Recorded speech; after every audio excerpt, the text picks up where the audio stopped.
जिवंत पवित्र देवाच्या नावाला धन्यवाद। आज पुन्हा एक वार परमेश्वराने त्याच्या पवित्र चरणाशी तुम्हाला मला एकत्रित केलेला आहे। जेव्हा जेव्हा आम्ही त्याच्याकडे येतो तेव्हा तेव्हा नक्कीच तो आम्हाला आशीर्वादित करतो, त्याच्या सामर्थ्याने आम्हाला भरतो, त्याच्या वचनाच्या सामर्थ्यवान सखोल अशा ज्ञानाने तो आम्हाला भरतो। आमचे रोग आजार बरे करणारा तो देव आहे। आमेन। प्रभू आमच्यावरती दया करणारा आहे, दिनी प्रतिदिनी तो आमच्यावरती कृपा करणारा आहे। मनुष्याचा जन्म झाल्यापासून या जगात आल्यापासून हे जग सोडून जाईपर्यंत अनेक प्रसंगांना तुम्हाला आणि मला सामोरं जावं लागतं। काही प्रसंग अत्यंत आनंदाचे असतात, तर काही प्रसंग अत्यंत दुःखाचे सुद्धा आम्हाला पाहावे लागतात। या जीवन कालामध्ये आमच्या रोजच्या दैनंदिन जीवनामध्ये ज्याचा भाव परमेश्वरावरती आहे, त्याचं जीवन जगातील इतर लोकांपेक्षा फार वेगळं असतं। देवाला मानणारा, परमेश्वराच्या चरणाशी येणाऱ्या व्यक्तीला दुःख, संकट, आजार येत नाहीत असं मी म्हणणार नाही, परंतु त्या दुःखात, त्या संकटात टिकून राहण्याचं सामर्थ्य परमेश्वर त्याच्या लोकांना देत असतो। बऱ्याचदा संकटांना पाहून वेगवेगळ्या प्रकारची रिॲक्शन किंवा प्रतिक्रिया आपण देत असतो। जसं संकट असेल त्याप्रमाणे आम्ही प्रतिक्रिया देतो, परंतु ही प्रतिक्रिया देत असताना बऱ्याच वेळा माणसाला भीती ग्रासून टाकते। आणि जगामध्ये माणसाला एक सगळ्यात मोठं भय असतं, ते म्हणजे मरणाचं। मृत्यूची भीती ही बऱ्याच वेळा माणसाच्या मनात नेहमी डोकावत असते। आपल्या जीवनातील घडामोडींमध्ये अपमान होण्याची भीती, मरणाची भीती, संकट येण्याची भीती, आजारी पडण्याची भीती, वेगवेगळ्या दडपणांनी मनुष्य दुःखाने त्रस्त होतो। परंतु ज्याचा भाव परमेश्वरावरती आहे तो व्यक्ती निरंतर आपली दृष्टी पर्वताकडे लावून तो स्थिर असतो। पर्वताकडे दृष्टी लावणं म्हणजे काय? स्तोत्रकर्ता दावीद राजा म्हणतो, मी आपली दृष्टी पर्वताकडे लावितो, मला सहाय्य कुठून येईल। काही लोकांना असं वाटतं की पर्वताकडे दृष्टी लावणं म्हणजे व्यर्थ दृष्टी लावणं। नाही, मुळात ऍक्च्युली दावीदाला हे सांगायचंय की ज्या सियोन पर्वतावरती देवाची उपस्थिती येत होती, त्या डोंगराकडं जिथं देव उतरून येतो तिथं माझी दृष्टी लागलेली आहे। आमेन। म्हणजे साक्षात देवाकडे माझी नजर लागली आहे। आमच्या संकटात आम्हाला परमेश्वराची आठवण होते का हे महत्वाचं आहे, आणि संकट आल्यानंतर आम्ही त्या संकटाला कसं रिॲक्ट करतो हे महत्वाचं आहे। संकट पाहून जे डळमळतात, खचून जातात, त्यांच्याविषयी बायबल काय सांगतं वाचूया। नीतिसूत्रे 24वा अध्याय 10व वचन। संकटकाली तुझे धैर्य खचले तर तुझी शक्ती अल्प आहे। सगळ्यांनी म्हणा, अल्प आहे। काय अल्प आहे? शक्ती। संकटाच्या काळी ज्याचं धैर्य खचून जातं, संकटाच्या काळी जो व्यक्ती घाबरून जातो, संकटाच्या काळी ज्या व्यक्तीमध्ये त्राण उरत नाही, जो व्यक्ती भयभीत होऊन जातो, त्याच्यामध्ये शक्ती कमी आहे असं बायबलमध्ये सांगितलेलं आहे। तुमच्याकडं आणि माझ्याकडे एक विशेष ताकद आहे। किती लोक आमेन म्हणणार आहेत? काय आहे ती ताकद? विश्वास ती ताकद आहे। आणखीन काय सांगता येईल? आमची पॉवर काय, आमची स्ट्रेंथ काय, सामर्थ्य आमच्याकडं। आणखीन काय सांगता येईल? ताकद काय आपल्याकडं? आमचं स्ट्रॉंग पॉवर कोण म्हटलं? काय? पवित्र आत्मा आमची ताकद आहे। अजून काय सांगता येईल? देवाचं वचन आमची ताकद आहे। अजून परमेश्वराचं प्रेम आमच्यावर आहे, ती आमची ताकद आहे। अजून प्रार्थना आमची ताकद आहे। अजून yes, hallelujah, the joy of the Lord is my strength. Hallelujah. नेहमया 8वा अध्याय 10व वचन। हालेलुया। प्रभूचा आनंद माझी. देवाच्या प्रिय लोकांनो, ज्या वेळेस परमेश्वराची कृपा आमच्या जीवनावरती असते, ज्या वेळेस आम्ही देवाच्या सानिध्यात असतो, देवाच्या सामर्थ्याने भरलेलो असतो, त्यावेळेस संकट आली तरी आम्हाला भीती वाटत नाही. हालेलुया. त्या संकटामध्ये सुद्धा तुम्हाला निरंतर एक जाणीव होते की माझा देव माझ्या बरोबर आहे. संकट आलं म्हणजे मी संकटाशी मैत्री करून आता जाणार नाही. संकट आजार घेऊन आलं, आजार आता मला कबरेत घेऊन जाणार नाही. माझ्या जीवनामध्ये दुःख आलं, माझ्या जीवनामध्ये गरिबी आली, त्या गरिबीत, त्या दुःखात माझा नाश होणार नाही. हालेलुया. कारण की दुःख, आजार, संकट माझे सोबती नाही, देव माझा सोबती आहे. हालेलुया. पवित्र आत्मा माझा सोबती आहे. जेव्हा पवित्र आत्म्याला तुम्ही घेऊन चालता, त्यावेळेस या जगातले संकट तुमच्यावरती वरचढ होऊ शकत नाही. हालेलुया. देवाच्या प्रिय लोकांनो, संकटकाली तुझे धैर्य खचले तर तुझी शक्ती अल्प होय. सुंदरचं एक उदाहरण बायबलमध्ये दिलेलं आहे. येशूने एक दाखला सांगितला. 2 लोकांनी घरं बांधली. आमेन. सारखीच घरं बांधली. एकाने वाळूवर बांधलं, दुसऱ्याने खडकावरती बांधलं. कुणी चांगलं बांधलं? दोघांनाही चांगलं बांधलं. हालेलुया. फक्त एक मिस्टेक होती. एकाने बांधलं वाळूवरती आणि दुसऱ्याने बांधलं खडकावरती. देवाच्या प्रिय लोकांनो, वाळू, माती आदमाचा स्वभाव आहे. खडक हा ख्रिस्ताचा स्वभाव आहे, मजबूत स्वभाव. हालेलुया.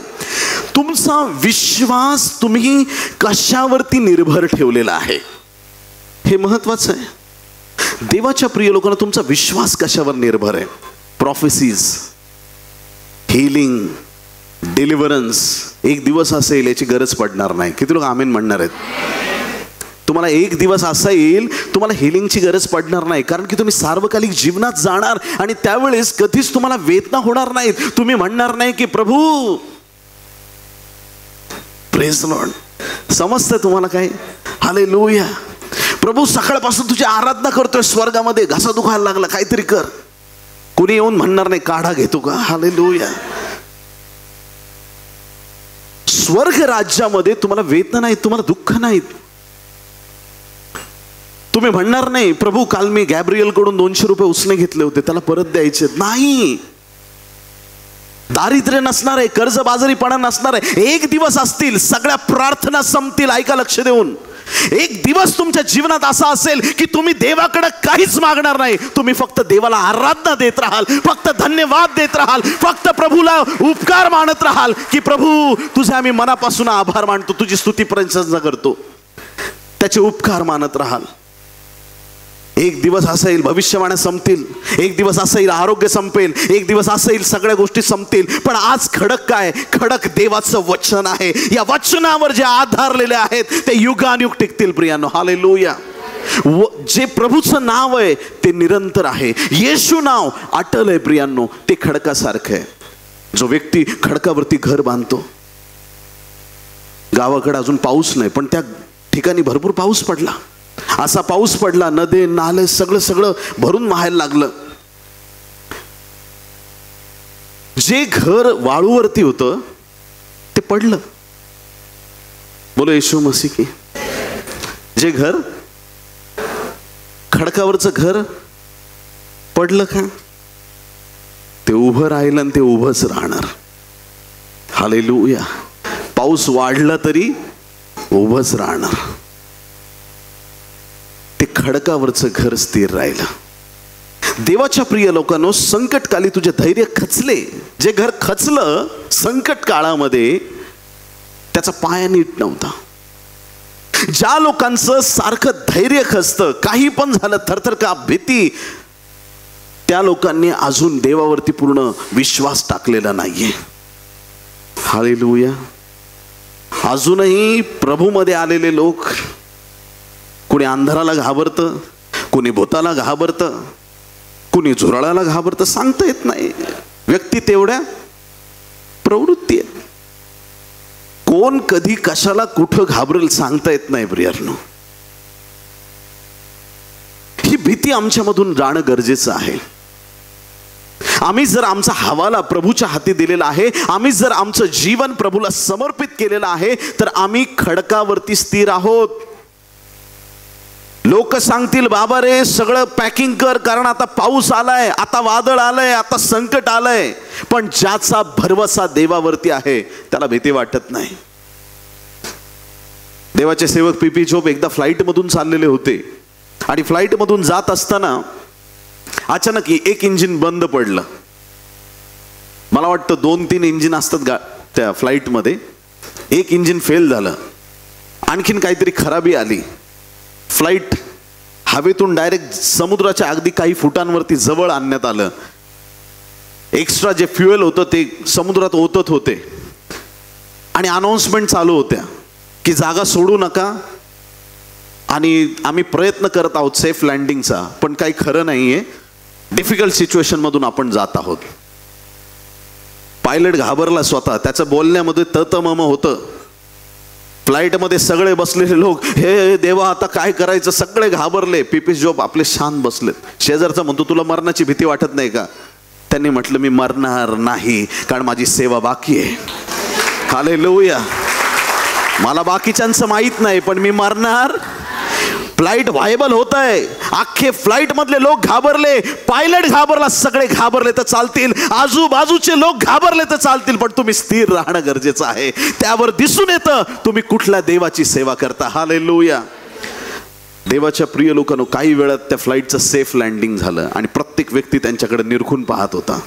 देवाच्या प्रिय लोकांनो, तुम्ही संकटात कसे वागता हे महत्वाचं आहे. तुमच्या अडचणीच्या काळामध्ये तुम्ही कसे बिहेव करता, तुम्ही कशी उत्तर देता, तुम्ही रागराग करता का, तुम्ही चिडचिड करता का, संकट समयामध्ये तुम्ही कसं बिहेव करता त्याच्यावर डिपेंड आहे तुम्ही खरंच शक्तिशाली आहात का तुम्ही शून्य आहात. बायबलचं वचन सांगतं संकटकाली तुझे धैर्य खचले तर तुझी शक्ती कशी आहे, अल्प आहे. स्तोत्र करता दावीद राजा स्तोत्रसंहिता 40 आणि 12 मध्ये म्हणतो, असंख्य अरिष्टांनी मला घेरले आहे, माझ्या दुष्कर्मांनी मला पार पछाडले आहे, म्हणून मला तोंड वर करता येत नाही. ती माझ्या डोक्याच्या केसांपेक्षा अधिक आहेत, माझ्यात त्राण उरले नाही. दावीद राजा ज्यावेळेस संकटाने घेरला जातो त्यावेळेस तो म्हणतो माझ्यात त्राण राहिलेलं नाहीये. प्रत्येकाच्या जीवनात अशी परिस्थिती येते प्रियांनो, एकाच वेळेस येते. किती लोक आमेन म्हणणार त्या गोष्टीला? आणि हे तुम्हाला ऑब्झर्व होत असेल, असं नाही संकट एक एक करून येतं. आज उजव्या हातात खेळा ठोकला येशूच्या, 8 दिवसांनी परत ते तुझ्या डाव्या हातात. नाही, संकट सगळे एकदाच येणार आहेत. त्या संकटांमध्ये सगळ्या बाजूने ज्यावेळेस तुम्ही घेरले जाता, ज्यावेळेस संकट तुमच्या भोवती गराडा घालतात, दावीद राजा म्हणतो की माझी शक्ती क्षीण झाली आहे, माझ्या त्राण उरलेलं नाहीये, संपलंय सगळं. पण तरी सुद्धा तो देवावरती विश्वास दाखवतो. संकटात अडचणीत तुम्ही कसं बिहेव करता परमेश्वर ते पाहत असतो. एकदा एक राजाने ठरवलं, आपलं राजवाडा आहे, त्याच्या बाहेर एक सुंदर राजवाड्याचा फार मोठा गेट आहे आणि त्या गेटच्या बाहेर एक रस्ता आहे रोडवरती. गेटच्या बरोबर समोरच राजाने सांगितलं की मोठा दगड आणून ठेवा. बरोबर त्यांनी प्लॅनिंग केलं, मोठा दगड राजवाड्याच्या बाहेर गेटच्या समोर रोडवरती आणून टाकला. प्रत्येक येणारा जाणारा हे काय राजवाड्या पुढं, राजाचं लक्ष नाही वाटतं. हा एवढा मोठा दगड रस्त्यात टाकून ठेवलाय, राजाचं लक्ष नाहीये. ह्या राज्यात कोणी आहे की नाही ह्या गोष्टीकडे लक्ष द्यायला. राजाच्या घरासमोरचा रस्ता कोणी क्लिअर करत नाही. काय लोक यायचे, एक बाजूने एक निघून जायचं, दुसऱ्या बाजूने गावातले लोक येत असतील, राजवाड्यातले लोक येत असतील, सैनिक येत असतील, मोठे मोठे रथी महारथी यायचे आणि दुसऱ्या बाजूने निघून जायचे आणि म्हणायचे काय लक्ष नाही राजाचं. एक गरीब माणूस ज्याला नेहमी मदत करायला आवडते. किती लोक आमेन म्हणणार आहेत? हालेलुया. काही लोक असतात असे, काही लोक असतात दुसऱ्यांना संकटात नाही पाहू शकत किंवा त्यांना अडचणी दुसऱ्यांच्या असल्या तरी स्वतःचं म्हणून ते मदत करतात. हा गरीब माणूस ज्यावेळेस बघतो हा दगड आहे, तो प्रयत्न करतो मला ढकलता येईल का. थोडा प्रयत्न करतो, थोडा दगड बाजूला जातो. तो विचार करतो की मी असंच प्रयत्न करत राहिलो तर रस्त्याच्या मधोमध असलेला दगड मी रस्त्याच्या बाजूला घेऊन जाऊ शकेल. खूप वेळ लागला त्याला. ढकलत ढकलत ढकलत ढकलत त्याने दगड बाजूला केला आणि जिथं दगड ठेवला होता आधी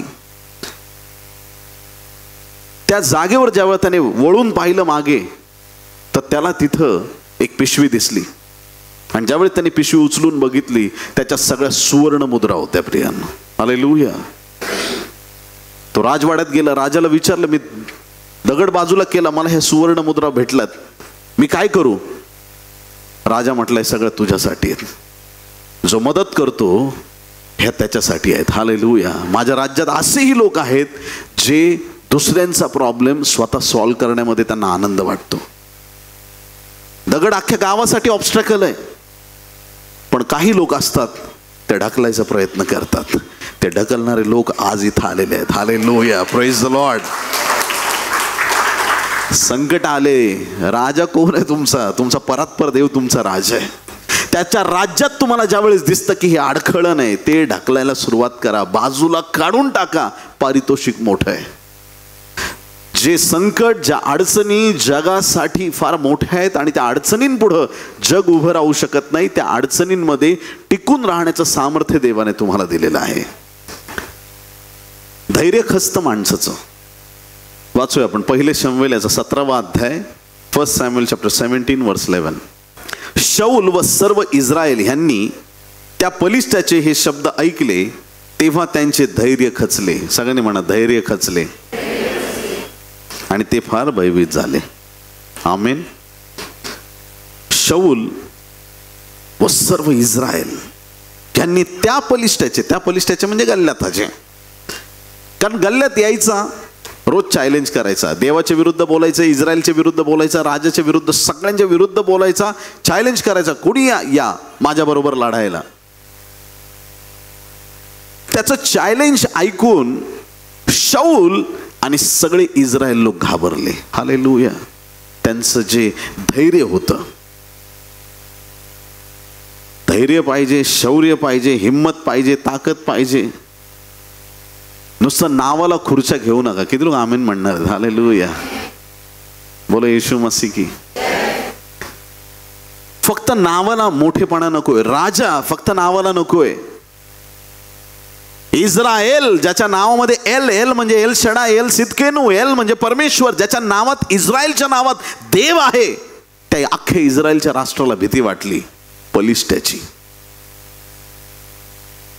बायबलचं वचन सांगतं की शाऊल आणि त्याचे सगळे इस्रायली जे लोक होते त्यांना गल्ल्याताची भीती वाटली आणि त्यांचं धैर्य खचले. आणखीन एक उदाहरण आहे बायबलमध्ये. एक बाप आहे, तो एकदम खचून गेला बायबलमध्ये. लाडका मुलगा होता आणि एवढा लाडका होता कारण लाडक्या बायकोचा लाडका मुलगा होता. हालेलुया. बोलो येशू मसीह की. बायका होते 4, पण त्यातली एक लाडकी बायको होती आणि त्या लाडक्या बायकोचा एक लाडका मुलगा होता. त्याचं नाव होतं योसेफ. हा योसेफ एवढा लाडका आहे, पण योसेफ कधी कधी असं बोलायचं ना, सगळ्यांना विचारात पाडायचं. स्वप्न पडायचं त्याला आणि स्वप्नाचा अर्थ सरळ स्पष्ट निघायचा की सगळे भाऊ त्याला नमन करतायत, आईबाप त्याला नमन करतायत. हे काय? त्याला दिसायचं स्वप्नामध्ये माझी पेंडी उभी आहे, बाकी सगळ्यांच्या पेंड्या त्या पेंडीला नमन करतायत. भावांना वाईट वाटायचं. हालेलुया. कधी कधी असं होतं, तुमच्या उन्नतीने जवळच्यांना वाईट वाटू शकतं. तुम्ही दारिद्र्यात असाल, तुम्ही संकटात असाल, तुमच्या संकटात कधी कधी काही लोक आनंद करतील, पण जर तुमचं चांगलं झालं तर काही लोक त्या दिवशी दुःख करू शकतात. लक्षात ठेवा. आणि हे असे बदमाश आपल्या जीवनापासून थोडं लांबच ठेवा. ऐकताय का चर्च? कारण कधी तुमचा केसानी गळा कापतील, सुरीची गरज पडत नाही. ऐकताय चर्च? हालेलुया. सतर्क राहायचं देवाच्या लोकांनी. सतर्क. हे सगळे भाऊ त्याच्या विरोधात आहेत. पण आपल्या योसेफला फरक पडत नाही. किती लोक म्हणतील आमेन. मला फरक पडत नाही, मला फरक पडत नाही. चर्चमध्ये बसून बोलायला खूप मजा वाटते, फरक पडत नाही. जेव्हा बाहेर गेल्यावर पडला तर मग बघा, देवाच्या मंदिरात बोललात, लोक निंदा केल्यावर फरक पडला पाहिजे का? आता तर मोठ्याने बोला. लोकांनी तुमच्या विरुद्ध काही वागल्यानंतर फरक पडला पाहिजे का? कोणी तुमचा अपमान केला तर फरक पडला पाहिजे का? कोणी तुमच्यावर संकट आणलं तर फरक पडला पाहिजे का? मला फरक पडत नाही. सगळे भाऊ विरोधात आहेत. योसेफ भावांपर्यंत एक दिवशी पोहोचलाय. भावांनी त्याला उचलला आणि खड्ड्यात टाकून दिला. जे काम मेल्यानंतर करायचं असतं ते जिवंत भावाला त्यांनी खड्ड्यात टाकून दिलं. काही वेळातच त्या योसेफाला त्यांनी विकून टाकलं मिद्यानी लोकांच्या हाती. योसेफाचा एक वेगळा जर्नी सुरू झाला. बरं, आता 11 भावांना घरी उत्तर द्यायचंय. योसेफ आमच्याकडे आला होता, तो गेला कुठं? त्याचा झगा घेतला, बापाने दिलेला गिफ्ट दिलेला झगा, जनावर मारून त्याचं रक्त लावलं, बापाच्या हातात नेऊन दिला योसेफाचा झगा.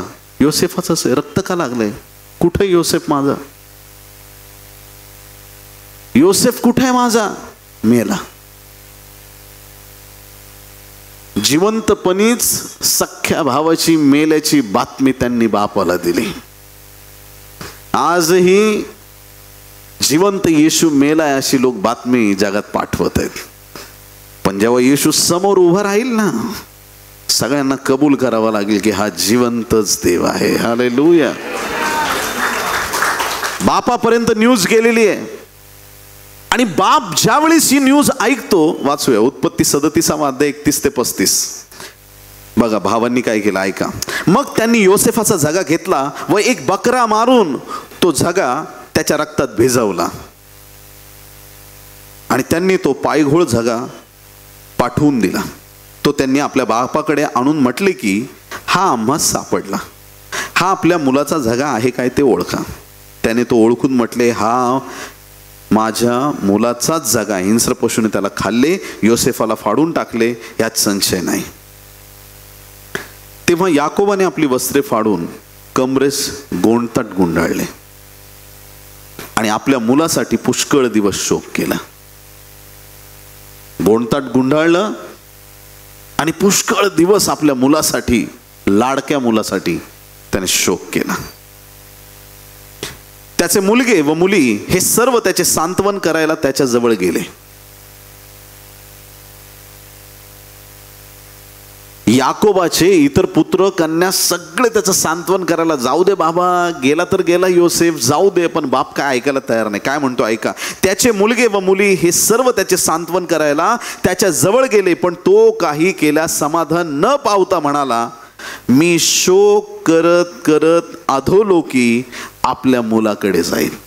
मी शोक करत करत म्हणजे मरेपर्यंत मी असा शोक करणार आहे, असा त्याच्या बापाने त्याच्यासाठी शोक केला. बायबल सांगतं. देवाच्या प्रिय संतगणांनो, याकोब खचून गेला आहे. शाऊल, इस्रायल लोक पलिष्ठाला पाहून, गल्ल्याथाला पाहून खचून गेले आहेत. याकोब आपल्या मुलाच्या मृत्यूची बातमी ऐकून खचून गेला आहे. शिष्यही तसे प्रत्येक परिस्थितीला वेगवेगळ्या रीतीने प्रतिसाद देणारे होते. हालेलुया. समुद्रात वादळ आलं, घाबरायचे. बोलो येशू मसीह. येशू मचवेत आहे. येशू कुठे आहे? हालेलुया. मग येशू बरोबर आहे ना? किती पण वादळ येऊ द्या, चक्री वादळ येऊ द्या, नाही तर चौकोनी वादळ येऊ द्या, कुठलंही वादळ येऊ द्या, वादळाला काही मना नाही, वादळ येऊ द्या, पण बरोबर कोण आहे? तरी सुद्धा ते घाबरायचे. येशू बरोबर असताना सुद्धा तरी त्यांना भीती वाटायची. एकदा तर येशूला पण घाबरले होते. बोलो येशू मसीह. कधी? येशू पाण्यावर चालला. आधी वादळाला घाबरले, नंतर मग येशू पाण्यावर चालतोय, येशूला घाबरले, येशू म्हटला मीच आहे. नंतर पेत्र पाण्यावर चालायला लागला, वादळ बघून परत घाबरला. म्हणजे यांची रिॲक्शन्स अशा होत्या. थोमा कधी अविश्वास दाखवतोय, येशूचे चमत्कार पाहून आश्चर्यचकित व्हायचे. बरं, आता त्यातल्या त्यात एक महत्वाची घटना, येशूने सांगितलं होतं मी मरणार आहे वगैरे सगळ्या गोष्टी, त्याचे चमत्कार पाहिलेत, सगळं झालंय. परंतु ज्यावेळेस ख्रिस्त वधस्तंभावरती खेळला, शिष्यांची रिॲक्शन काय होती? ते धाडसी होते का? नाही, ते घाबरून गेले होते. बोलो येशू मसीह की. शिष्य ख्रिस्त वधस्तंभावर मारला गेल्यानंतर अतिशय भयभीत झाले होते, एवढे घाबरले होते की बायबलमध्ये स्पष्ट लिहिलंय. योहान 20 अध्याय 19 वचन, योहान 20 आणि 19 मध्ये स्पष्ट लिहिलंय, यहुद्यांच्या भीतीने दार खिडक्या लावून ते घरात गपचूप बसले होते. बोलो येशू मसीह की. का बरं ते यहुद्यांना घाबरत होते? जेव्हा एक गुन्हेगाराला मारलं जातं, त्याच्या संपर्कातल्या इतर गुन्हेगारांना पण अटक केली जाते. हालेलुया. आजपर्यंत मुर्दे उठवणाऱ्या बरोबर ते आहेत, त्यांना आनंद वाटतोय. आजपर्यंत ते जगाला ओरडून सांगत असतील, अरे त्या भरतीमाईला ज्यांनी बरं केलं ना, तो माझा गुरु आहे, मी त्याच्या बरोबर असतो. पण ज्यावेळेस ख्रिस्त वधस्तंभावर खेळला, कोण येशू खरंच माहित नाही. शपथा घेऊ लागला पेत्र, ओळख द्यायला तयार नाही, हा येशू कोण आहे. शिष्य घाबरले, दार खिडक्या त्यांनी बंद केल्या आणि घरात घाबरून ते बसलेले होते. शिष्यांचं धैर्य खचलं होतं. 3 वेगवेगळ्या टप्प्यात 3 उदाहरणं पाहिलेत. एक पहिल्या उदाहरणात आपण पाहिलं, सगळे शौल आणि इस्रायल लोक खचलेले आहेत. दुसऱ्या उदाहरणात आपण पाहिलं, कोण खचलं? याकोब खचलेला आहे. आमेन. आणि तिसऱ्या उदाहरणात पाहिलं, कोण खचून गेले? शिष्य खचून गेलेत येशूच्या मरणामुळे. हे बायबल आहे प्रियांनो, इथं प्रत्येक गोष्टीला उत्तर आहे. किती लोक आमेन म्हणणार? हालेलुया. गोष्टी इथं संपत नाही. विश्वास ठेवणाऱ्या लोकांवरती अडचणी येतात. अडचणी आल्याने गोष्ट संपली असं कधीच होणार नाही. चर्चेसवर हल्ले झाले आणि तिथं पूर्ण विराम लागला, गोष्टी संपल्यात असं समजू नका. अडचणी आल्यात, अडखळणं आलेत, प्रॉब्लेम आलेत आणि सगळ्या गोष्टींना पूर्ण विराम लागलाय असं समजू नका. संकट येतील, पण संकटानंतर काहीतरी विशेष घडणार आहे. अडचणीनंतर काहीतरी विशेष घडणार आहे. तुमच्या जीवनातल्या प्रॉब्लेम नंतर काहीतरी घडणार आहे.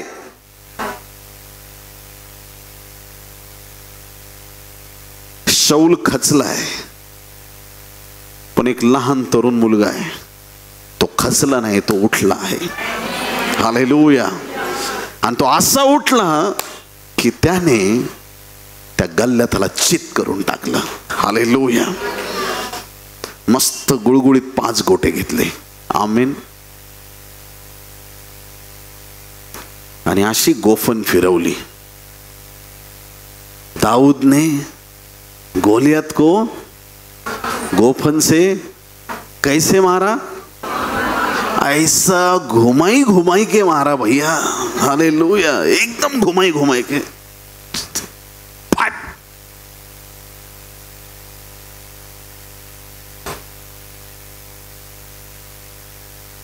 सगळे खचलेले असताना जेव्हा तुम्ही एक सकारात्मक शब्द बोलता, एक वेगळी हिम्मत आणि ताकद सगळ्यांना मिळते प्रियांनो.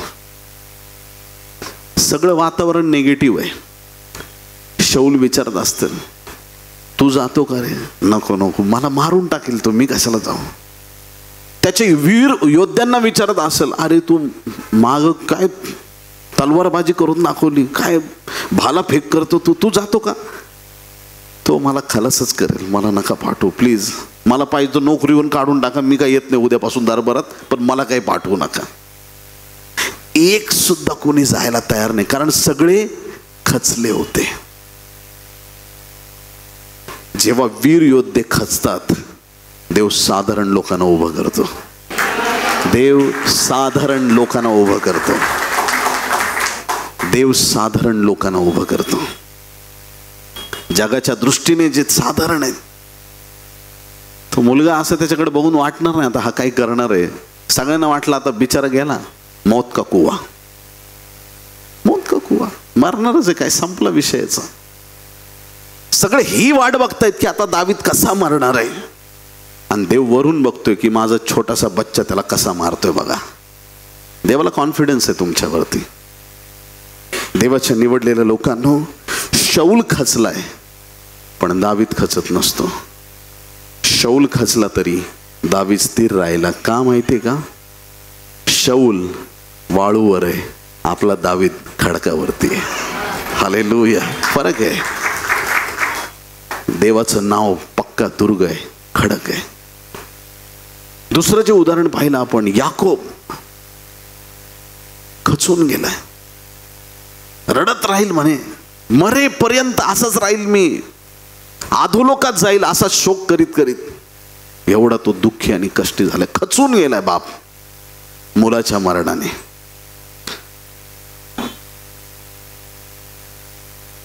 ज्या दिवशी ज्या भावांनी निरोप आणला होता योसेफ मेलाय, त्याच भावांना परत निरोप द्यावा लागला, योसेफ जिवंत आहे. हालेलुया. त्याच भावांना ज्या तोंडाने त्यांनी सांगितलं तुझा मुलगा मेलाय, त्याच तोंडाने त्यांना सांगावं लागलं तुझा मुलगा जिवंत आहे. आम्ही टाकलं तेव्हा आधी खड्ड्यात होता, आता डायरेक्ट राजासनावर बसलाय. आम्ही त्याला विकून टाकलं होतं, पण आता एवढा श्रीमंत आहे आपल्या अख्ख्या देशाला विकत घेऊ शकतो. हालेलुया. परिस्थिती बदलते. शेजारच्याला सांगा, परिस्थिती बदलते, फक्त तुम्ही बदलू नका. परिस्थिती नक्की बदलते, परिस्थिती बदलते. उत्पत्ती 45 अध्याय 26 आणि 27 वचन. योसेफ अजून जिवंत आहे, अवघ्या मिसर देशावर त्याची सत्ता आहे असे त्यांनी त्याला सांगितले. तेव्हा त्याचे भान हरपले, कारण त्याला त्यांचा विश्वास येईना. मग योसेफाने त्यांना सांगितले होते ते सर्व त्यांनी निवेदन केले, आणि त्याचा बाप याकोब याने त्याला नेण्यासाठी योसेफाने पाठविलेल्या गाड्या पाहिल्या. तेव्हा त्याच्या जीवात जीव आला. आमेन. त्याच्या जीवात जीव आला. हा जीवात जीव शब्द आहे, रिवायवल शब्द बायबलमध्ये पहिल्यांदा इथं आलेला आहे. जीवात जीव आला याकोबाच्या. कधी? जेव्हा पुत्र जिवंत आहे कळालं. याकोब एक प्लॅन करून एवढे वर्ष की आता आयुष्यभर मला रडत राहायचंय, मरेपर्यंत मला दुःखच करायचंय. पण एक दिवस असा आला, परमेश्वराने त्याचं दुःख आनंदात बदललं. जिथं त्याला अपेक्षाच नव्हती राहिली, तिथं परमेश्वराने त्याच्या जीवनात अलौकिक कार्य केलं. देवाच्या प्रिय लोकांनो, सैतानाने कदाचित तुम्हाला खोटं सांगितलं असेल, तुमचा योसेफ मरण पावलाय, पण लक्षात ठेवा तुमचा योसेफ जिवंत आहे. हालेलुया. Praise the Lord. काही लोकांना कळलं नाही, पण बळच बोलले असतील. ठीक आहे, प्रभूची स्तुती असो. कधी कधी काही लोकांच्या बोलण्याचा आमच्यावरती दुष्परिणाम होतो. काही लोकांच्या बोलण्याचा, एखादी गोष्ट तुम्हाला थोडी डिफिकल्ट वाटते,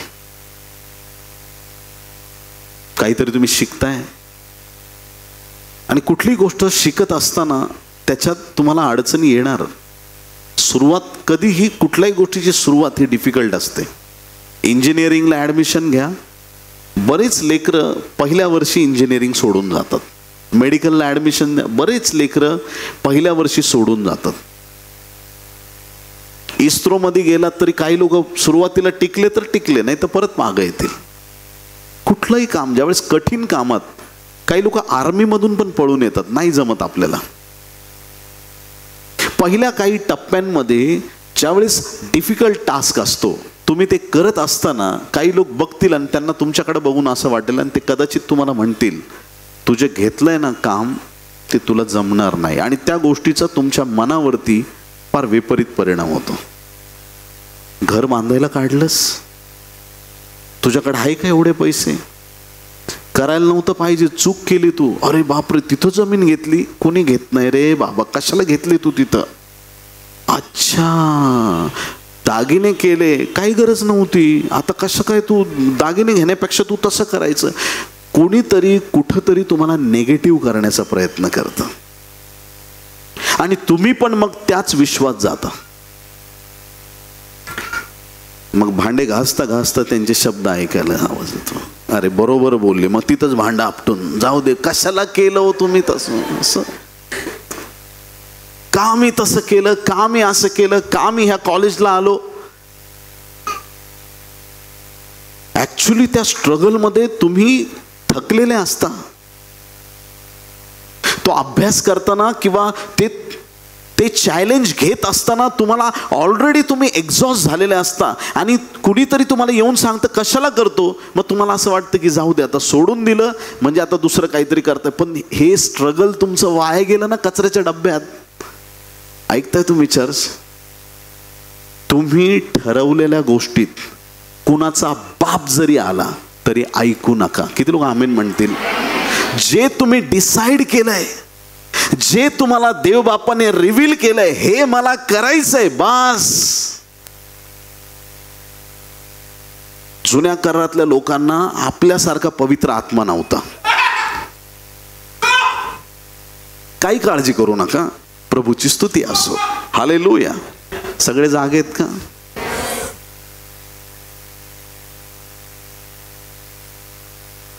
कुठं होतो आपण?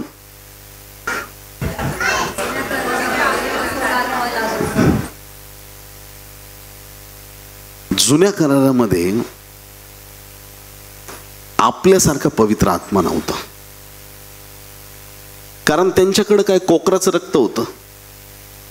ते परमनंट सोल्युशन नव्हतं, टेम्पररी होतं. आणि म्हणून पण पवित्र आत्मा पण त्यांना थोड्या वेळच मिळायचं. थोडं जरा गिदोनाला थोडं मिद्यानी लोकांबरोबर लढायचं, युद्ध केलं, संपला विषय. पवित्र आत्म्याचं त्याची सेपरेट कंटिन्युअस पवित्र आत्म्यात ते राहू शकत नव्हते. पण आता आम्ही नवीन करारातले लोक आहोत. हालेलुया. निरंतर पवित्र आत्मा आमच्यामध्ये आहे. एक क्षणही तो तुम्हाला सोडून जाणार नाही. हालेलुया. आणि जर असा पवित्र आत्मा आम्हाला दिलाय आणि त्या पवित्र आत्म्याच्या प्रेरणेने आम्ही निर्णय घेतलाय, मी हे वाद्य शिकणार, कोणाचा बाप आला तरी माघार घेऊ नका. कोणी तुम्हाला किती नेगेटिव्ह केलं, आता ह्या वयात हे करायचे दिवस आहेत का? हो, मी करणार.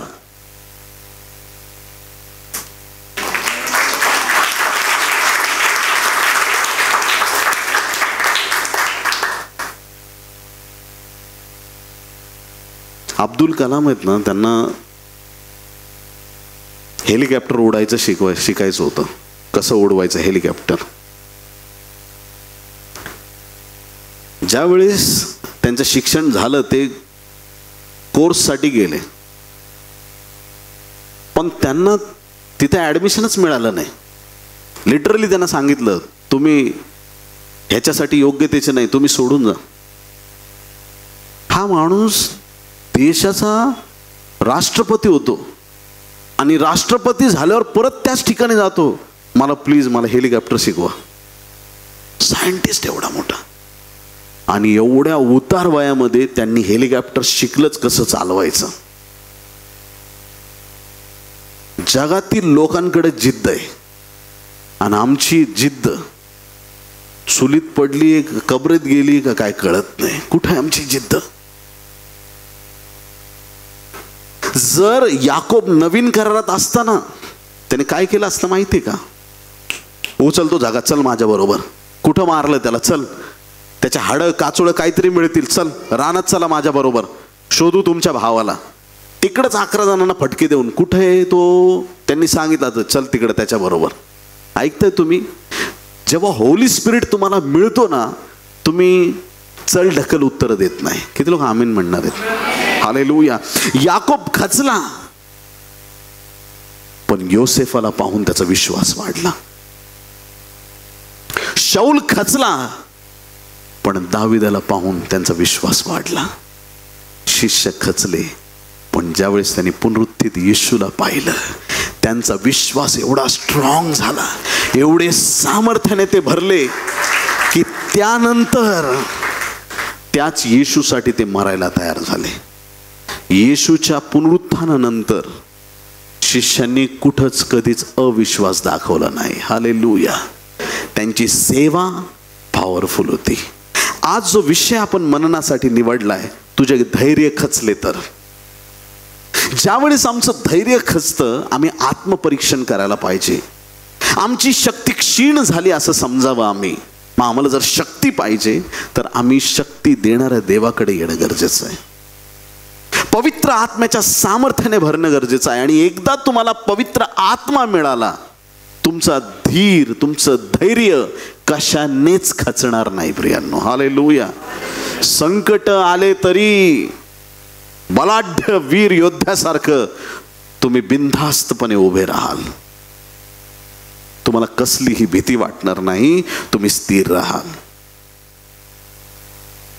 त्या लोकांचं जीवन काय जीवन आहे? सकाळी उठायचं, नाश्ता करायचा, बसायचं, टीव्ही बघायचं, लंच दिलं जाईल, लंच खायचं, घरात इकडं तिकडं फिरायचं, गार्डन मध्ये जायचं का, पिक्चरला जायचं का, सगळं पिक्चर बघायचं, हे ते, परत घरी यायचं, डिनर तयारच आहे, खायचं आणि झोपायचं. काही लोकांना वाटतं हे आयुष्य खूप चांगलं आहे. हे आयुष्य चांगलं नाही. खायला एक कण नाही आणि कावळे जेवण घेऊन येतात. काय लाईफ आहे यार, काय लाईफ आहे, काय लाईफ आहे. खिशात 1 रुपया नाही, विकून टाकलंय, जेलमध्ये पडलाय, तिथून बाहेर निघतो डायरेक्ट देशाचाच प्रेसिडेंट. काय लाईफ आहे. हालेलुया. ह्या चढ उतारांमध्ये जो आनंद आहे ना, त्याचं नॉर्मल लाईफ मध्ये नाही, रुटीन लाईफ मध्ये नाहीये. आणि जे रुटीन लाईफ जगणारे आहेत, प्रभू तुम्हाला डिस्टर्ब करू अशी मी देवाकडे प्रार्थना करतो. हालेलुया. जे तुम्ही तुमच्या घरट्यामध्ये ऐकताय का चर्च? तुम्ही ऐकताय की नाही ऐकत? गरुड पक्षी ज्यावेळेस त्या पिल्लांना उंच ठिकाणी, एकदम तिथं कोणाचेच घरटे नसतात, तिथं त्याचं घरटं असतं. साप जर अंडी शोधत आला ना, त्या साप म्हणजे त्या गरुडाचं पुढचं मिल तयार होतं तेच. हालेलुया. ये तू, तुला बघतो मी, तुला आता लंच मध्येच घेतो आम्ही. साप कुठल्याही पक्ष्याच्या घरट्याजवळ जाईल, गरुड पक्षाकडे नाही जाऊ शकत, कारण तो गेला तर तोच भक्ष्य बनणार आहे. इतकं उंच गरुडाचं घरट आहे. पिल्लं त्याच्यातून आली, ती आई जाते, चारा घेऊन येते, काय खायला त्यांना घेऊन येते, पिल्लं मोठी होतात. आणि एक दिवशी आई निरखून बघते, पंख बघू रे तुझे, हा, अरे वा, उडू शकतोस तू, चल उडायला. तो म्हणतो नको, खूप बरं वाटतंय, तू चारा आणते, इथं शिसू खायला लय बरं, इथं जागेवर बसाल, सगळं इथंच आहे ना, खूप बरं वाटतं एकदम, मी खूप आनंदी इथंच, गुरुवार यायचं, बसायचं, बस, मला काही दुसरं नको, बस मी इथंच आहे. प्रभू तुला धन्यवाद, चांगले पास्टर दिले. तो गरुड पक्षीनं असं घरट धरतो, असं विस्कटून टाकतो, हलवून टाकतो त्याला. घरट्याचे शेप राहतो, पण सगळ्या त्याच्या काड्या सगळ्या बाहेर, त्या पिल्लांना इकडून तिकडून टोचतात, अनइझी करून टाकतो. देव तुम्हाला अनइझी करणार आहे तुमच्या कम्फर्ट झोन मधून, कारण की आता तुमच्या जीवनासाठी भरारी मारण्याचा समय आलेला आहे. हालेलुया. ज्यावेळेस ते घरट विस्कटलं जातं, तिथून पुढं ते पक्षी, ते पिलं भरारी मारायला तयार होतात. प्रियांनो, परमेश्वर कधी कधी आमच्या जीवनात सिच्युएशन्स क्रिएट करतो. हालेलुया. तुम्ही म्हणा, देवा मला भरपूर संपत्ती दे, दुसऱ्याच दिवशी अकाउंट रिकामं होईल. प्रभू मला हिलिंग गिफ्ट पाहिजे, मी प्रेयर केली की लोक बरे झाले पाहिजेत, लगेच डॉक्टर रिपोर्ट पाठवल, तू आजारी आहेस. प्रभू असं कर ना, मी प्रार्थना केली ना की लोकांना घरं मिळाले पाहिजेत, असं कर. दुसऱ्याच दिवशी नोटीस येईल, ज्या घरात तू राहतो ते तुझं नाही, चल खाली कर. मग तुम्ही काय कराल? संकटांना, स्वतःच्या संकटांना घाबरून जर तुम्ही तिथंच बसून राहिले, तुमची उन्नती नाही होणार आहे.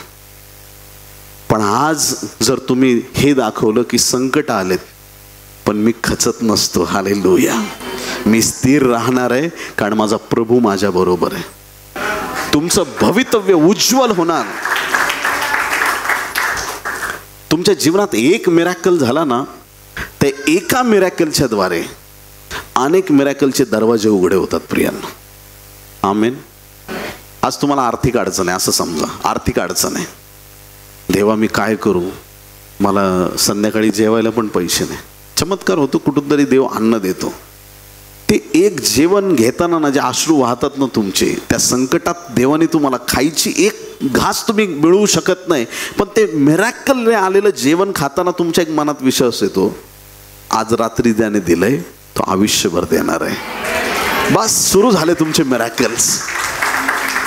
माझी प्रार्थना, देवा लोकांना बरं करे. एक मिरॅकल झाला ना, तुम्हाला कळतं की ज्याने हा केलाय पुढचं पण तोच करणार आहे. संकटात स्थिर राहायला शिका. आमेन. घाबरून जायचं नाही. शाऊलासारखे खचून जाऊ नका, याकोबासारखे खचून जाऊ नका, शिष्यांसारखे खचून जाऊ नका. बनायचंच असेल तर दाविदासारखं बना, बनायचं असेल योसेफासारखं बना, आणि तसं नाही बनता आलं तर नक्कीच येशूसारखं बना. हालेलुया. देव तुम्हाला कधी खचू देणार नाही. बोलो येशू मसीह की. ख्रिस्ती जीवन हे संकटाचे प्रेषित 14वा अध्याय 21 आणि 22 वचन. प्रेषितांची कृत्ये 14वा अध्याय 21 आणि 22. त्या नगरात सुवार्ता सांगून त्यांनी पुष्कळ शिष्य केल्यावर लुस्त्र, इकुन्या व अंतुकिया ह्या नगरात ते परत आले. आणि शिष्यांची मने स्थिरावून त्यांनी त्यांना असा बोध केला की विश्वासात टिकून राहा, कारण आपल्याला पुष्कळ संकटात टिकून देवाच्या राज्यात जावे लागते. किती संकटात टिकून? पुष्कळ संकटात. संकट संपली असं समजू नका. बायबल स्पष्ट सांगते विश्वासणाऱ्यांनो, संकट येणार पण त्या संकटात आम्हाला टिकून राहायचंय, त्या संकटामध्ये टिकून राहायचंय. आणि ज्यावेळेस आम्ही स्वर्गात आमचं पाऊल ठेवणार, ज्यावेळेस आम्ही स्वर्गात प्रवेश करणार, बायबलचं वचन काय सांगतं? प्रकटीकरण 7वा अध्याय 13 ते 14 वचन. रेव्हेलेशन चॅप्टर 7 वर्सेस 13 and 14. प्रकटीकरण 7, 13, 14. तेव्हा वडील मंडळापैकी एकाने मला म्हटले, शुभ्र झगे परिधान केलेले हे कोण आहेत व कोठून आले? स्वर्गामध्ये जय जयकार करणारे शुभ्र वस्त्र घालणारे लोक आहेत. आणि त्यांच्याविषयी वडील जनांपैकी एक जण योहानाला विचारतो की हे लोक कोण आहेत? मी म्हटले, प्रभू हे तुला ठाऊक आहे. तो मला म्हणाला, मोठ्या संकटातून येतात ते हे आहेत. हालेलुया. कुठून आलेले हे? मोठ्या संकटातून येतात. मोठ्या संकटातून येतात ते हे आहेत. यांनी आपले झगे कोकराच्या रक्ताने धुवून शुभ्र केले आहेत. आमेन. हालेलुया. देवाच्या प्रिय लोकांनो, आज प्रभूवरती एवढा दृढ विश्वास टाकून द्या. लाईफ मध्ये कसलंही संकट येऊ, त्या संकटात कधीच स्वतःला एकटं समजू नका. कुठल्याही अडचणी असतील, कुठलेही अडखळणं असतील, कुठलीही समस्या असेल, त्या समस्येमध्ये प्रभू येशूचं नाव विसरू नका. आणि मग बघा परमेश्वर तुमच्यासाठी काय अलौकिक कार्य करतो. हालेलुया. देव कधीच त्याच्या लोकांना सोडत नाही प्रियांनो. उत्तम त्या गोष्टी तुम्हाला दिल्याशिवाय राहणार नाही. आज आमचं धैर्य आम्ही टिकून धरणं गरजेचं आहे. आमच्या जीवनातून कुठल्याही गोष्टी गेल्या तर चालतील. हालेलुया. बोलो येशू मसीह की. कुठल्याही गोष्टीत गेल्या तर चालतील, टेन्शन नाही. हालेलुया. आधार कार्ड हरवलं तर रडत नाही बसायचं, नवीन बनवून घेता येईल तुम्हाला. पॅन कार्ड हरवलं तर नवीन बनवता येईल, हालेलुया. पण एकदा कॅरेक्टर गेलं ना परत नवीन नाही बनवता येत. पवित्रता गेली ना एकदा, मग संपला विषय. आम्ही टिकून राहणं गरजेचं आहे. ज्या गोष्टी अटळ आहे, ज्या गोष्टी देवापासून आहे, त्या विश्वासात आम्ही दृढ राहायचं आहे. आमचं धैर्य खचता कामा नये. वीर योद्धे लढाईला निघालेत, त्यांचं धैर्य मजबूत पाहिजे. हालेलुया. हे दिवस आमच्यासाठी धैर्यामध्ये टिकून राहण्याचे आहेत. आमेन. प्रेमळ स्वर्गीय देवा, येशूच्या नावात पिता आम्ही तुझ्या चरणाशी येऊन प्रार्थना करतो. आज या प्रार्थनेचे शब्द ज्या ज्या कानांपर्यंत जात आहेत, अशा माझ्या प्रत्येक भावाला बहिणीला प्रभू तुझ्या आशीर्वादाने तू भर.